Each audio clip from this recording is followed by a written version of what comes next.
आज ये कलिकाल है, छोटे मोटे टोने टमकों से हमारा भरण पोषण नहीं होने वाला, हमारा उद्धार नहीं होने वाला। आप समझें कि एक सुपारी को कान के नीचे रख लूँ, एक लौंग को अपनी गर्दन के नीचे दबा करके, एक बेल का पत्ता ऐसे घुमा करके शिव पिंडी पे चढ़ा दूँ। भगवान शिव को हमने समझ क्या रखा है, भगवान को हमने समझ क्या रखा है। जितना दिमाग आप और हम रखते हैं ना, तो भगवान तो रखते ही नहीं है अपने दिमाग बिल्कुल भी बेचारे, है ना। तो इसलिए ऐसा न समझें, वो ईश्वर हैं, सहस्रों नेत्रों से देखते हैं, सहस्रों बाहु हैं, है ना। तो इसीलिए भगवान भगवान हैं, उनकी कल्पना अपने से मत करिएगा।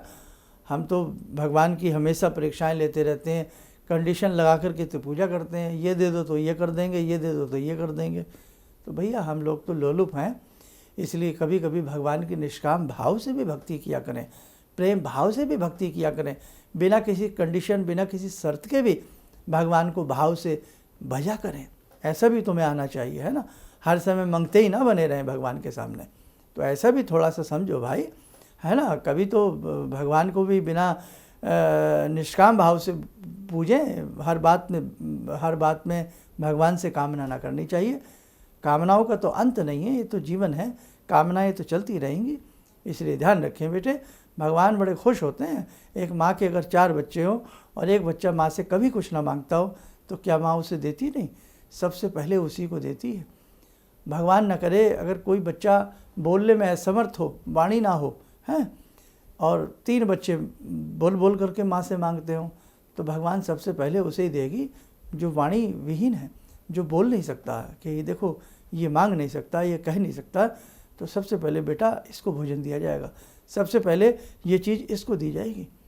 इसीलिए ध्यान रखना, हर समय भगवान के इस तरह से कान मत पकाइए मांग मांग करके। भगवान सुनने में समर्थ हैं, भगवान हृदय की बातों को सुनते हैं, मन की गति को भगवान पकड़ते हैं। तो इसलिए ऐसे भाव से भगवान को भजिएगा कि उन्हें आनंद आ जाए, हैं। इसलिए भगवान को कोई रिश्वतखोर न समझे कि साहब मिठाई का डिब्बा लेके जाएंगे किसी अफसर के पास, साहब कुछ पैसे मुट्ठी में दबा के ले जाएंगे, साहब वो हमारा काम पहले कर देगा। भगवान के यहाँ, भगवान के दरबार में रिश्वत नहीं चलती, भगवान के दरबार में आपका पैसा नहीं चलता, भगवान के दरबार में आपके ये फूल पतासे इतने मायने नहीं रखते। भगवान के दरबार में क्या चलता है? भगवान के दरबार में चलता है भाव। भगवान भाव के भूखे हैं, इसलिए भगवान को भाव से भजिएगा, फिर देखिएगा आपको ना आनंद आए तब बताइएगा।